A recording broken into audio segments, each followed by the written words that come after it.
Thank you very much, Alistair, Andy, everyone for inviting me here.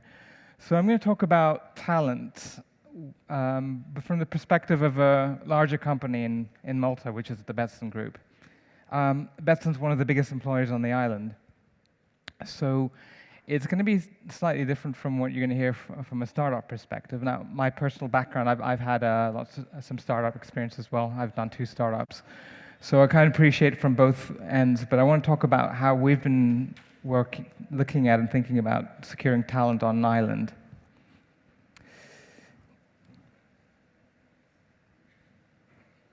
Let's try that again. Perfect. Okay. So, who are Betsson? Betsson is a multinational Swedish company. We're listed on the Swedish Stock Exchange. We approximately have about 2,000 staff now, and 900 of them are in Malta. Which, if you ask me, I've been here in Malta for about 7 years, and if you asked me 7 years ago whether we could secure 900 staff in Malta, I would have said, you're crazy, there's absolutely no way. And so there's been quite a radical transformation on the ability to attract talent to the island, and I'll talk to you about some of the reasons why. So in Malta itself, 900.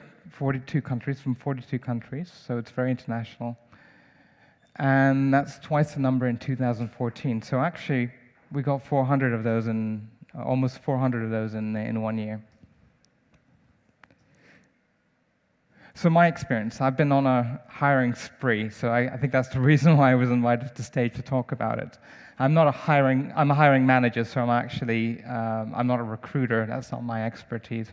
I'm just going to give you my experience, though, of being a hiring manager, bringing people and talent in, and some of the challenges that have come up with that. So over the past little bit over a year, I've hired 40 people, well over 100 interviews, and I've been mostly focused on the tough talent, the developers, product managers, usability experts. Most of those people I've hired into Malta, but I've also been focused on some satellite offices that we have in Ukraine, as well as in Stockholm. And what I'm most proud of is we've only had 1 leaver out of the 40 that we've hired over the past year. So the challenge is this: how do we get people from all over the world onto a small island that a lot of people haven't even heard of? And that's quite literally true when you look at places like South America, the US, and Asia. But there's another challenge, which is this one, which is there is actually talent on the island. So how do we get them into, in this instance, Betsson? So I'm going to talk about hiring, onboarding, and retention, kind of the three phases of getting people in and making sure they stick. So, profiles.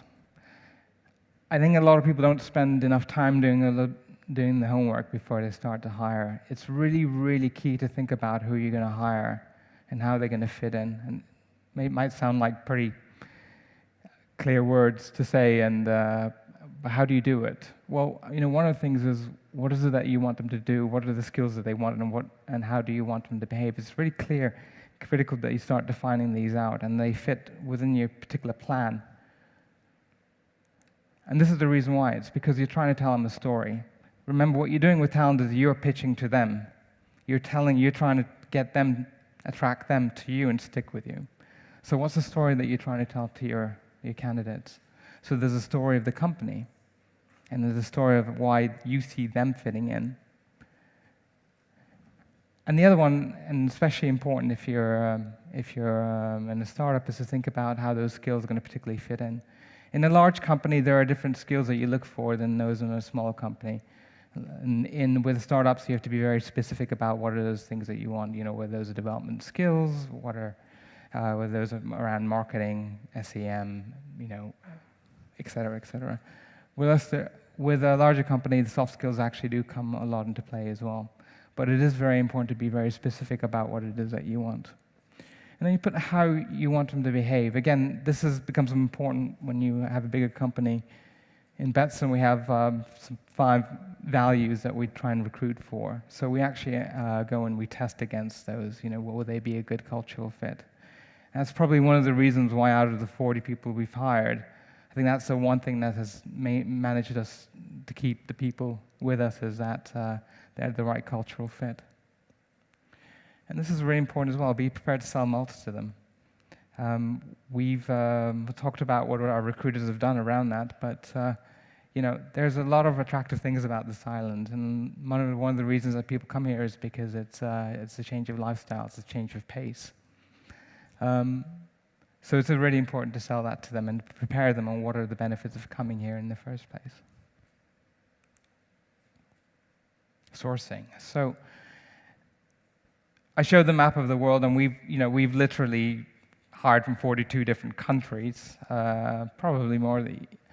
And the reason we've been able to do that is actually, one of the things that we need to really focus on to be able to do that is make a big commitment as a hiring manager, because you need lots of volumes to come in. And one of the things to bear in mind is even if you get all the way through to the end stages where people say, yes, we want to commit, we want to come to Malta, we want to commit to this job, in many cases they actually do drop out, and that may be for family reasons, or that may be because they just get the jitters. So managing those volumes through are really important. So as a hiring manager, I've had to make a big commitment. I've spent about 30% of my time in total just hiring people.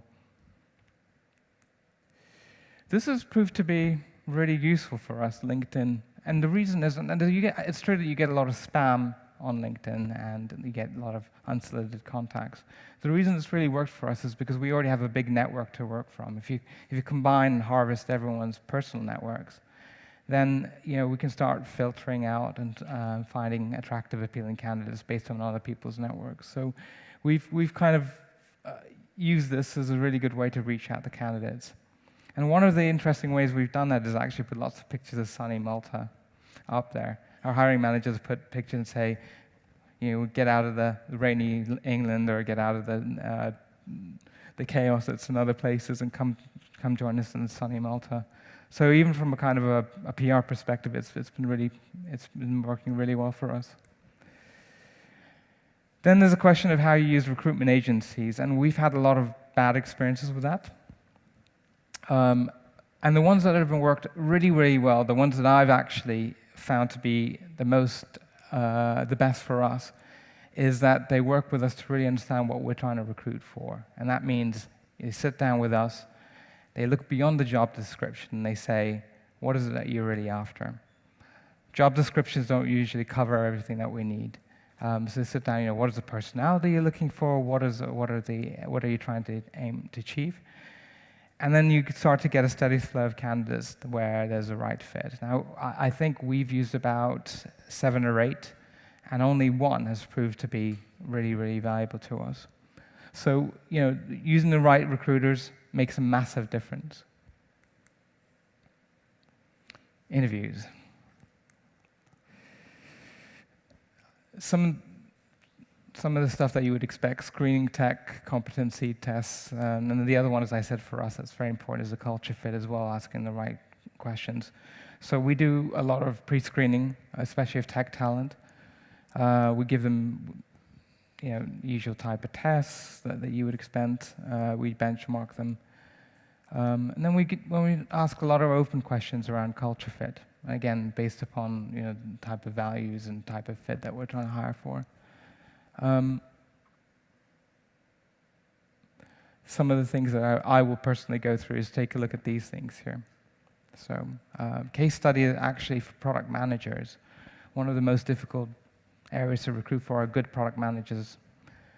Case study approach works really well for us, but it helps you to think about how these people think about solving a problem within a specific context.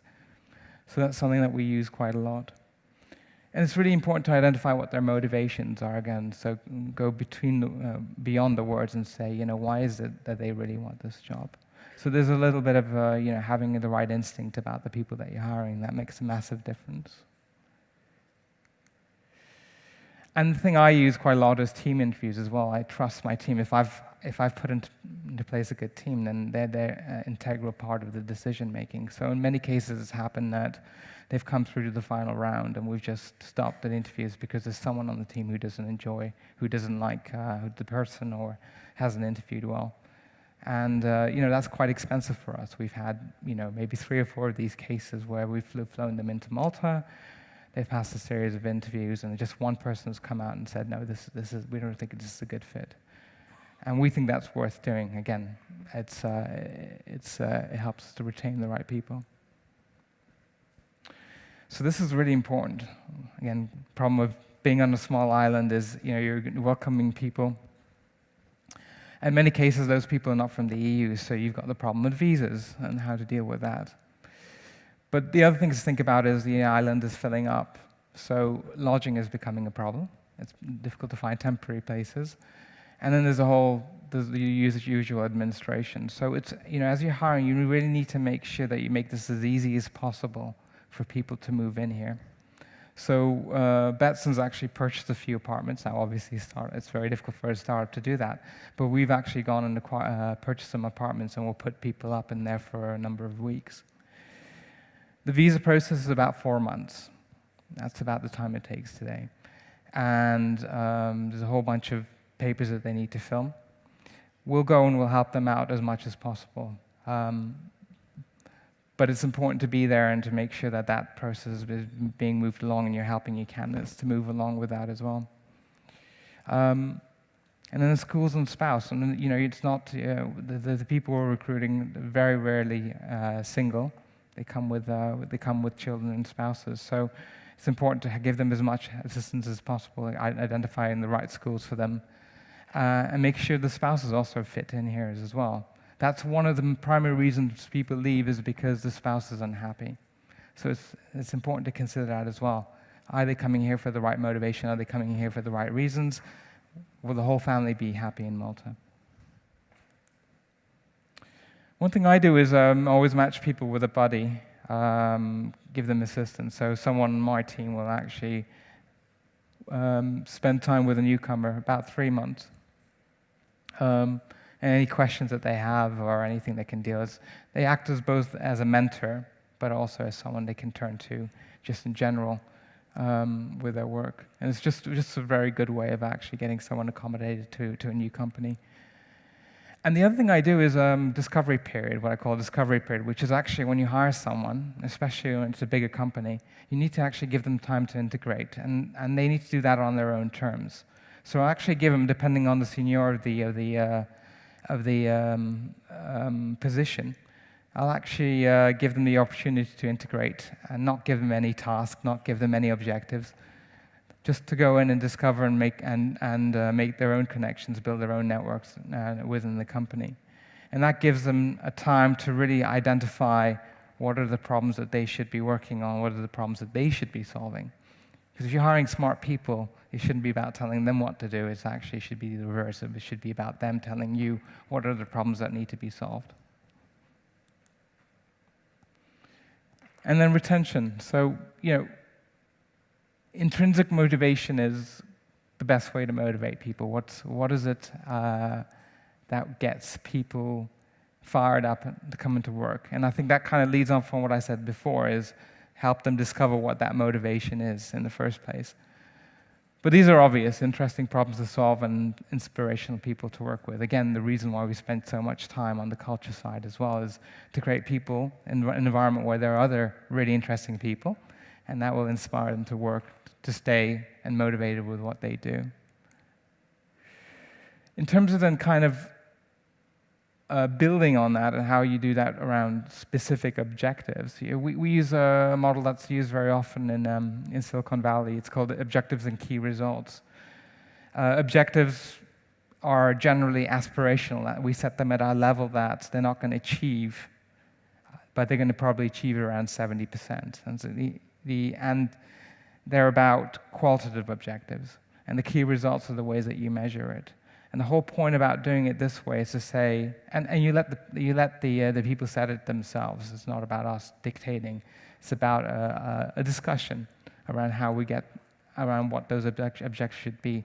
But the point is, you don't set objectives that are 100% achievable. That means that people will probably not pushing themselves. Setting it lower than 70% means they're too hard to achieve. So we find that 70% is about right. And the other one that's really, really key is trust. So you spend all this energy hiring people, bring them to the island in many cases, and if you don't trust them to get on with it, make mistakes along the way as well, then you're going to lose them. So we place a high degree of trust on the people that we hire to do the right thing. So a couple of tips to leave you guys with. There is a lot of local talent. This has probably been the big surprise in the past 7 years that I've been here, is the talent pool has really, really grown. And what we've discovered is, I think about 40 to 45% of people at Betsson are Maltese. And I used to run the mobile team there. And we started bringing in 2 or 3 really, really good developers. And then they started to bring in their friends. And because we trusted them because we placed that trust in them, we were able to build up that mass of developers which we needed to build our mobile products very quickly. So don't underestimate the talent that exists on the island. It's obviously better to hire people locally because you can onboard them much, much quicker. Point I just made about good people bringing other good people. And deal with this very quickly, bad apples. So if there is a problem, don't let it linger. Know within the first 2 or 3 months whether there's going to be the right cultural fit, whether they have the right skills, whether they're right for you guys or not. If they're not, you need to deal with it very quickly because this problem will compound itself very quickly. Be a good boss. Ultimately, that is what will attract the right people as well. Thank you.